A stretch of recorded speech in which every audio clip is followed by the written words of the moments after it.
Bismillahirrahmanirrahim. Assalamualaikum warahmatullahi wabarakatuh. Alhamdulillahi wahda, wassalatu wassalamu ala man la nabiyya ba'da.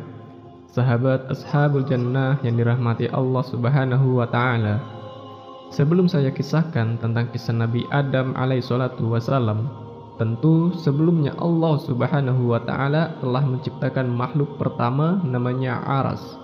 Karena sebelum Ars diciptakan, tidak ada zat kecuali Allah subhanahu wa ta'ala saja. Baru kemudian Allah subhanahu wa ta'ala ciptakan makhluk pertama, dan itulah makhluk yang paling besar yang disebut dengan Aras.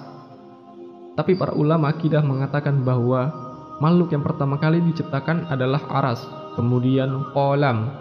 Baru setelah Allah subhanahu wa ta'ala menciptakan Arasnya, kemudian setelah itu menciptakan Qalam, dan Allah berfirman kepada Qalam, catatlah segala sesuatu yang akan terjadi sampai kiamat dibangkitkan. Maka Qalam pun mencatat seluruh takdir, tidak ada satupun kecuali berdasarkan takdir Allah subhanahu wa ta'ala. Kemudian setelah Qalam tidak lagi mencatat karena kehabisan tinta dan telah kering, maka catatan itu diletakkan di Lauhil Mahfuz, yang kemudian Allah subhanahu wa ta'ala memerintahkan para malaikat untuk menjaganya. Dari sinilah kemudian Allah subhanahu wa ta'ala menciptakan langit dan bumi, dimulai dari hari Ahad dan diakhiri pada hari Jumat. Hanya 6 hari: Ahad, Senin, Selasa, Rabu, Kamis, dan Jumat. Maka Allah subhanahu wa ta'ala menyelesaikan penciptaan langit dan bumi dalam tempo yang 6 hari ini, dan selesai penciptaan keduanya di hari Jumat. Sebagaimana Allah juga akan menghancurkan di hari Jumat, karena kiamat itu tegak di hari Jumat. Barulah kemudian Allah subhanahu wa ta'ala menciptakan makhluk-makhluk yang lainnya, gunung, sungai, pohon, dan begitu seterusnya. Maka ketika itulah Allah subhanahu wa ta'ala menciptakan makhluk pertama namanya malaikat, dan malaikat adalah tentara-tentara Allah. Kemudian setelah Allah menciptakan malaikat, maka Allah menciptakan jin. Jin inilah yang pertama kali menghuni bumi. Akan tetapi karena jin ini memang disifatkan Allah subhanahu wa ta'ala lebih banyak yang rusak dibandingkan yang baik, maka terjadilah kerusakan di permukaan bumi. Sesama jin ini saling bunuh-membunuh, menumpahkan darah dan merusak bumi. Akhirnya kemudian Allah subhanahu wa ta'ala pilih dari mereka yang paling soleh. Jin yang paling soleh itu namanya Azazil. Maka kemudian Azazil inilah yang kemudian diutus oleh Allah subhanahu wa ta'ala, kemudian dibekali dengan tentara malaikat untuk memperbarui jin-jin yang ada di permukaan bumi, sehingga jin-jin yang jahat itu ditangkap, kemudian dilemparkan ke beberapa tempat di permukaan bumi. Sampailah kemudian bumi pun menjadi tenang, karena dia berhasil menenangkan kaum jin. Dari situlah kemudian Azazil diangkat ke langit dan menjadi raja bagi seluruh kalangan jin, dan dia tinggal bersama para malaikat, yang kemudian oleh Allah subhanahu wa ta'ala diberikan amanah untuk menjadi khazanatul jannah, penjaganya surga. Dari sinilah Allah subhanahu wa ta'ala memulakan penciptaan yang pertama, kisah Adam alaihi salatu wassalam setelah malaikat dan jin. Dan ingatlah ketika Tuhanmu berfirman kepada para malaikat, aku hendak menjadikan khalifah, dan Adam bergenerasi sampai generasi kita ini. Maka di bumi mereka pun berkata, qalu ataj'alu fiha man yufsidu fiha wa yusfiku dima. Ya Rob, apakah engkau hendak menjadikan ciptaanmu itu orang yang merusak dan menumpahkan darah di sana? Maksudnya di bumi. Wa nahnu nusabbihu bihamdika wa nuqaddis lak. Sementara kami, kata malaikat, makhluk yang senantiasa bertasbih, memujimu, membersihkan namamu. Maka Allah mengatakan, qala inni a'lamu ma la ta'lamun. Maka Allah berfirman, saya lebih tahu apa yang kalian tidak tahu. Sesungguhnya Allah subhanahu wa ta'ala ketika menciptakan Adam min qafdatin, dari cidukan tanah, di mana Allah subhanahu wa ta'ala ketika menciptakan Adam ini dari beragam macam warna tanah. Ada tanah yang berwarna putih, Ada tanah yang berwarna merah, ada tanah yang berwarna hitam. Dalam riwayat ada tanah yang berwarna kuning, dan ada yang bercampur di antara warna-warna ini. Dari sinilah kata para ulama, maka perbedaan warna-warna dari keturunan Adam alaihissalatu wassalam karena memang bahan baku Nabi Adam sendiri dari berbagai macam warna. Jadi kalau yang kulit hitam ya dari tanah hitam, kalau kulit putih ya tanahnya putih, kalau kulitnya kuning tanahnya kuning. Artinya bahwa Allah Subhanahu wa Ta'ala menciptakan dari berbagai macam warna tanah, dan itulah yang menjadi keturunan Bani Adam. Kemudian di antara tanah yang diambil untuk menciptakan Adam itu ada yang jelek tanahnya, wa thayyib, ada yang baik, wa sahlu, ada yang mudah diambil, wal khaznu, ada yang susah, dan ada yang bercampur semuanya. Dari sini pula kemudian di antara turunan Adam ada yang jahat, ada yang baik, ada yang keras kepala, ada yang mudah, ada yang lembut gitu kan. Jadi semua ini prosesnya kembali kepada proses ketika Allah menciptakan Adam alaihissalatu wassalam. Di antara kisah pengambilan tanah itu, Allah Subhanahu wa Ta'ala pertama kali mengutus malaikat Jibril.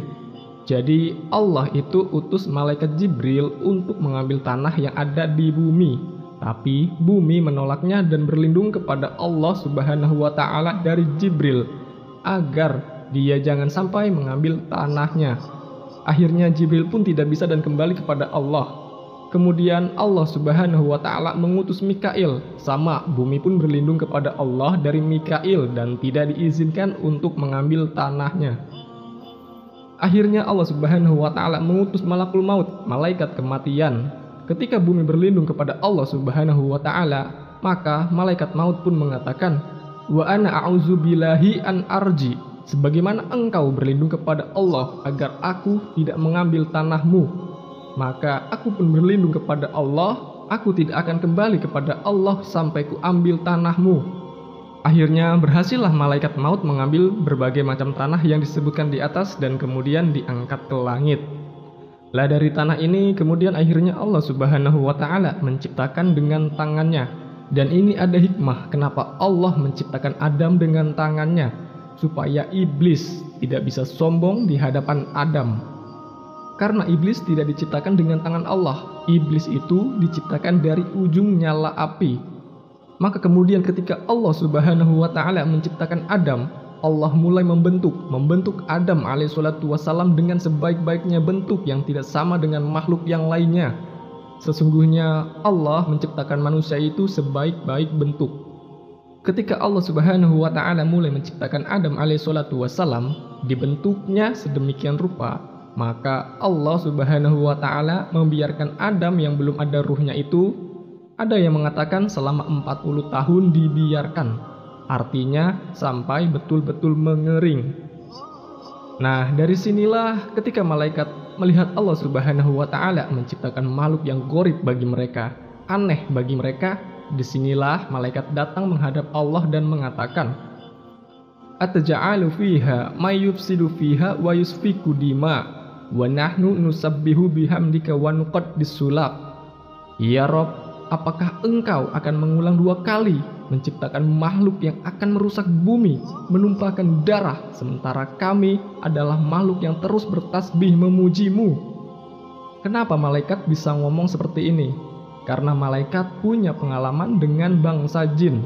Sebelum Adam diciptakan, Allah menciptakan jin, dan jin itulah yang merusak bumi, yang menumpahkan darah sesama mereka, sehingga kemudian malaikat menertibkan mereka.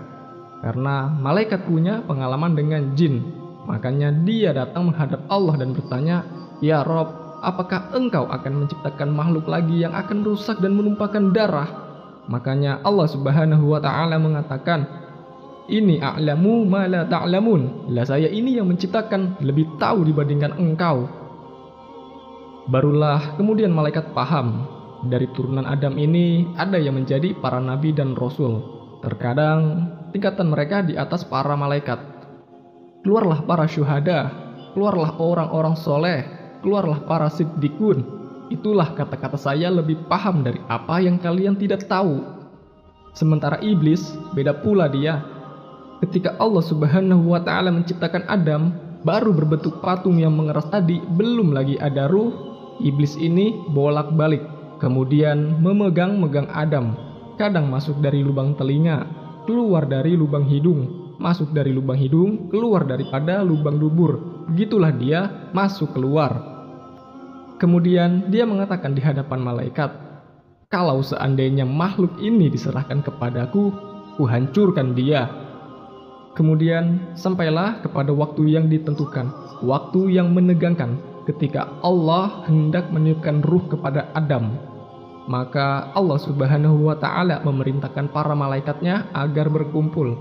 Bagaimana Allah Subhanahu wa Ta'ala akan membuat peristiwa baru tentang munculnya makhluk baru yang namanya Adam alaihissalatu wassalam.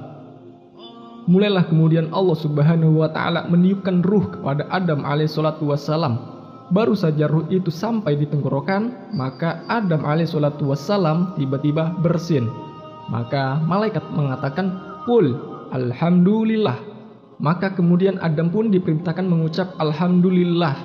Maka ketika Allah mendengar Adam memuji Allah, maka Allah pun berfirman, "Yarhamuka rabbuk." Rabbmu telah merahmatimu.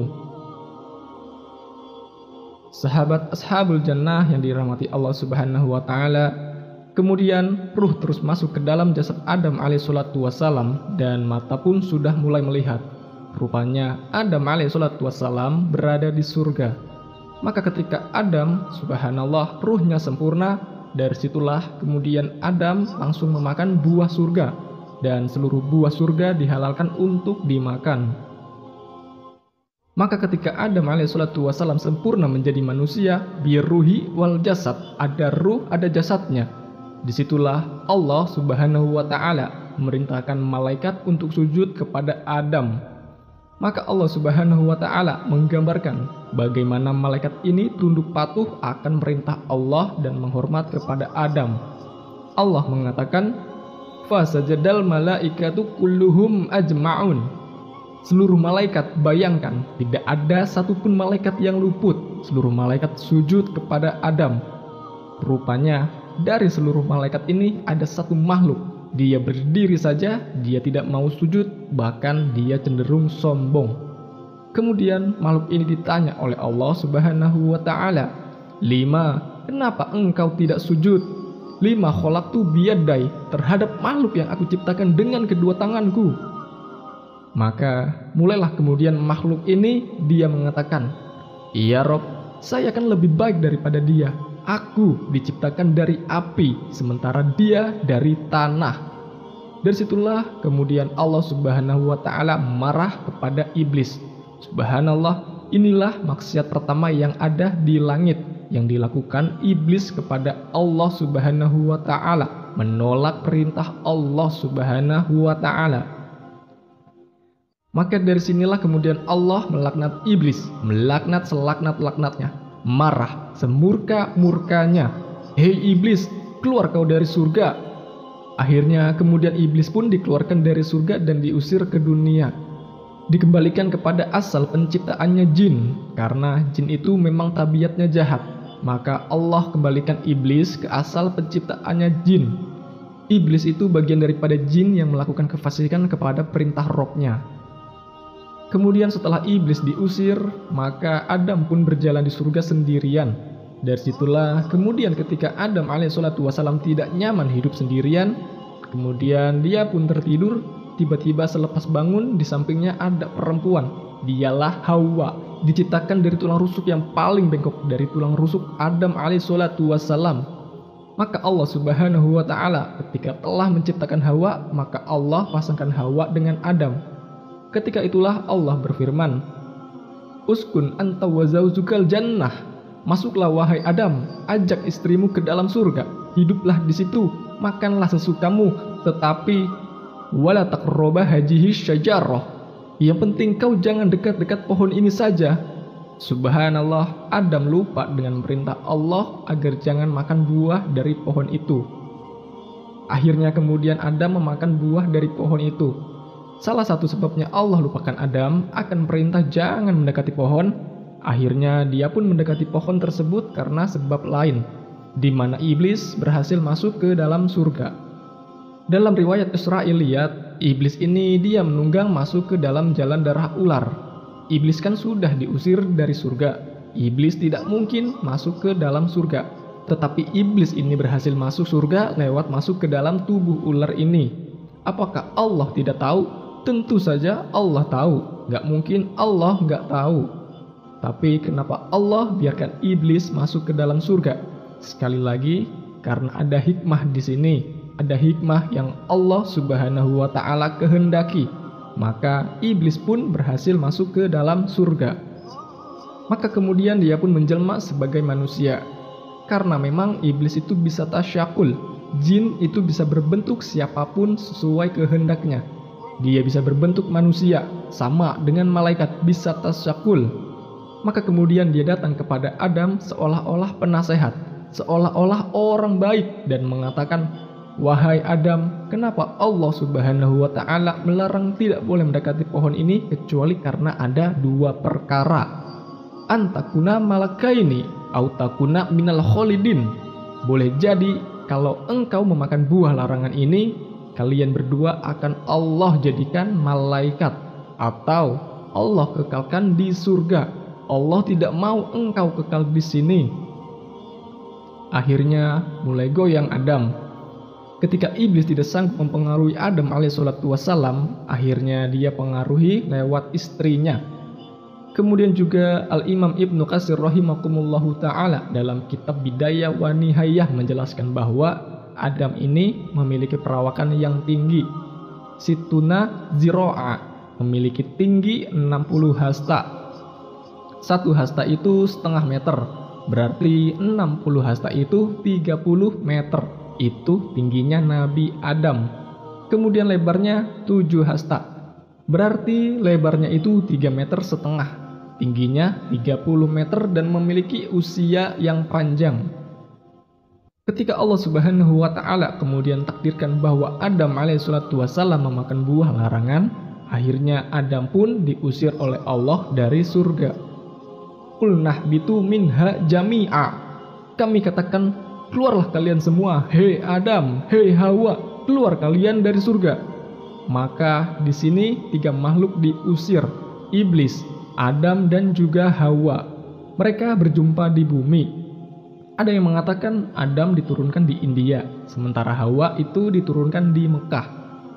Kemudian berjumpa di Bukit Jabal Rahmah. Ada yang mengatakan Adam juga meninggal di India, ada yang mengatakan di Mekah, ada yang mengatakan di Syam, wallahu alam. Yang jelas kita tidak menetapkan yang tidak ditetapkan, hanya menukil beberapa kisah Israiliyat saja. Artinya bahwa Adam alaihissalatu wassalam kemudian diturunkan ke bumi. Maka akhirnya Adam alaihissalatu wassalam ketika sampai di bumi, Adam menangis dia sejadi-jadinya. Ketika itu Jibril datang dan berusaha menghibur Adam. Tapi Adam tetap menangis bukan karena sedih dia diturunkan ke bumi, tidak. Tapi karena menyesal, karena maksiat yang dilakukan kepada Allah Subhanahu wa Ta'ala. Sehingga dia berdoa kepada Allah, Rabbana zolamna anfusana wa ilam taghfir lana wa tarhamna lanakunanna minal khosirin. Ini doanya Nabi Adam. Tapi lihat iblis, ketika diusir dari surga, bukannya minta maaf, bukannya minta ampun kepada Allah, malah minta yang lain pula. Dia mengatakan, fa'anzirni ila yaumi yub'asun. Ya Rob, tangguhkan aku sampai hari kau bangkitkan. Maka tangguhkan usiaku sampai kiamat dibangkitkan. Akhirnya Allah tangguhkan iblis. Makanya iblis itu satu-satunya jin yang tidak akan pernah mati. Singkat cerita, ketika Adam sudah di bumi, Hawa sudah di bumi, maka Allah pertemukan keduanya. Akhirnya kemudian diilhamkan untuk menutup aurat keduanya. Maka disinilah permulaan permusuhan antara iblis dan Adam serta anak keturunannya. Sampai di sini saja kisah Nabi Adam alaihissalatu wassalam. Semoga bermanfaat. Subhanakallahumma wa bihamdika asyhadu alla ilaha illa anta astaghfiruka wa atubu ilaik. Wassalamualaikum warahmatullahi wabarakatuh.